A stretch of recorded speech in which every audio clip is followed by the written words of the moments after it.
Ano nga, Nescafe? Yung kulay blue. Ayan.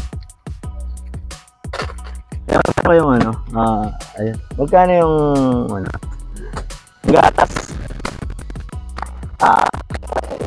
14.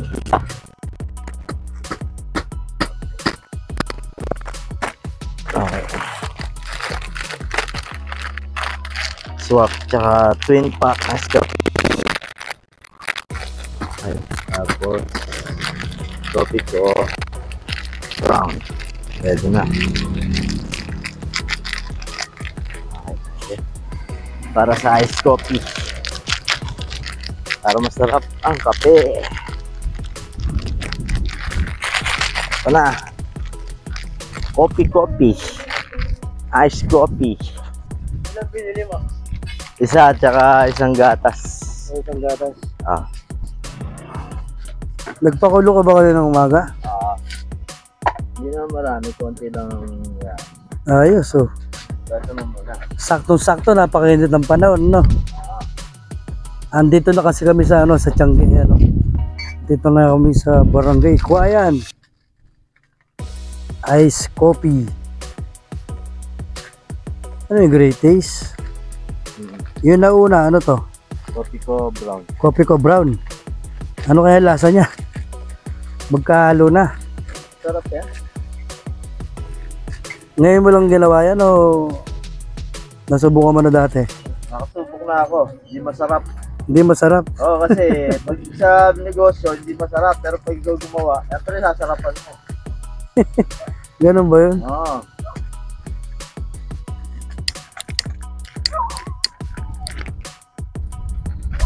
Hindi may iwasan yun, lalo pag small time ko lang ang nag-business. Siyempre, kailangan tipis-tipis. Oo. Pero pag malaki-laki na punan mo, pwede ka nang ibigay yung gusto ng tao. Ayan, titimplay na ni Kuya. Si Kuya Benjo, ang aming panganay. Mga kasibling, subukan nyo yung ginagawa niyang ice coffee. Saktong-sakto yan sa ano, mainit na panahon. Huwag na mag-sugar kasi nga mahalo na ito eh. Huwag na daw magsusugar kasi ano na, 3-in-1 na pala yan, no? Oo. At nilagyan ng mainit na danom.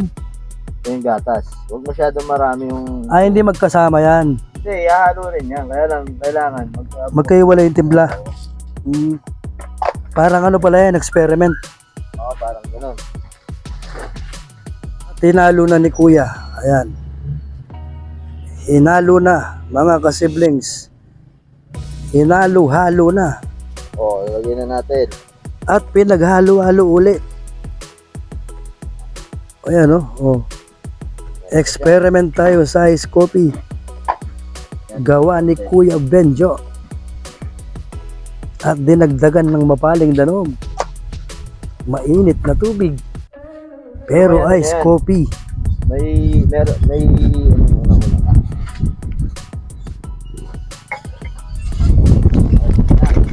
Oh. kasi ito, ihalo-halo lang. Dapat pala may sandok, no? Oo, walang gusto ko. Opo alam mo naman, last time kita tayo. Bagay. Ayan mga kasiblings, oh. Tirik na tirik yung araw, oh. Pag naglaba ka dito, sigurado tuyo. Sa init ng panahon na yan, oh.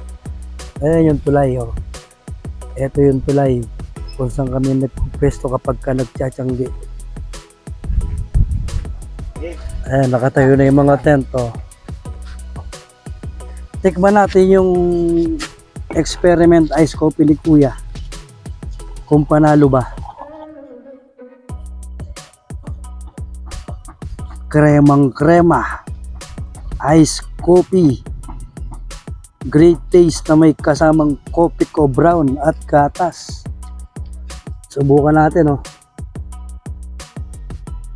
Yummy! Sarap sa pagaramdam, oh.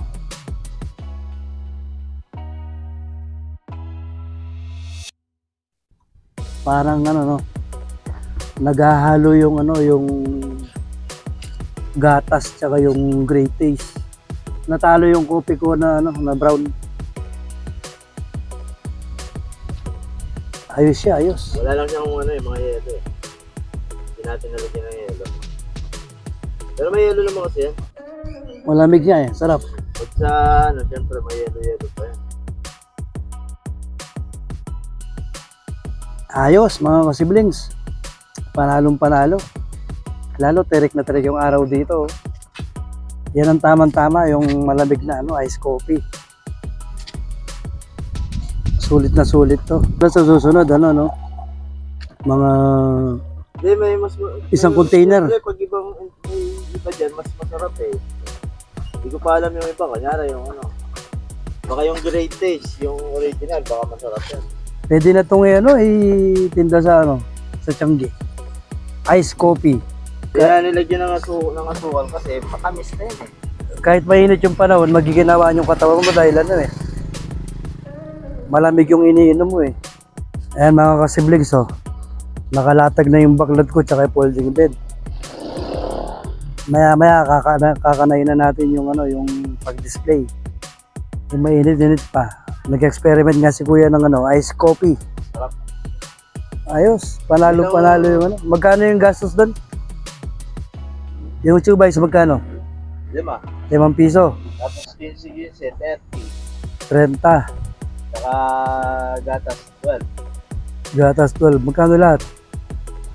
42 tsaka 47. 47, Sa halagang 47 pesos, meron ka ng ice coffee. Ganito kalaki yung yung mapupuno mo, Oo, kung bibenta mo yan, tubo ka na malaki. Kasi 10 piso yung maliit na baso. Lalo yung mga nagtitinda ng palamig. Oo. Mabili yan dahil mainit yung panahon eh. Isang taka lang yun. Isang taka lang yung pang palamigan, yung tinataka lang ganun. Sa isang maliit na syempre ice coffee yan. 10 piso yun, maliit lang. Hindi ilang takal din yan. Kung namuulang ka ng hindi meron ka ng 125. Hindi, 47 ang puhunan eh. Oo nga. O tapos yung baso, magkano? 10 piso ang isa. Sa tansya mo, mga ilang yan? Baka hindi lang yan.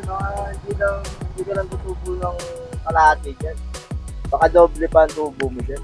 Kasi kapag sa ganyan, hindi naman ganyan kalaki eh. Hindi nga, Yung ginagamit yung malaking Diba? Yung malaking lagay na palamig, Oo, dadagdagan mo lang ng dadagdagan ng yelo yun. Ando doon na yung lasa, hindi na Hindi na magbabago, di ba? Hindi, tsaka tumabang mga yun, siyempre hanap buhay yan eh. Ibig sabihin Dagdag ng kape. Yung 47, pwedeng umabot na 500 yun? Hindi naman. Hindi ba ganun kalaki? Oo, kumbaga dodoble lang. Kung sabihin mo... Hindi, ang takal nga kasi ganito eh. Halimbawa, malaki yung baso na to eh. O, sa tig 10 piso, sa tansya mo nga, mga ilan yung laman yan. Oo, basta tutubo ka na dyan, doble na. Kung yung sabihin mo ng 50 pesos mo, magiging 150 na yan. Hindi, tapos na yung puhunan mo, tumubo ka na ng 100. Oo, Panalo na,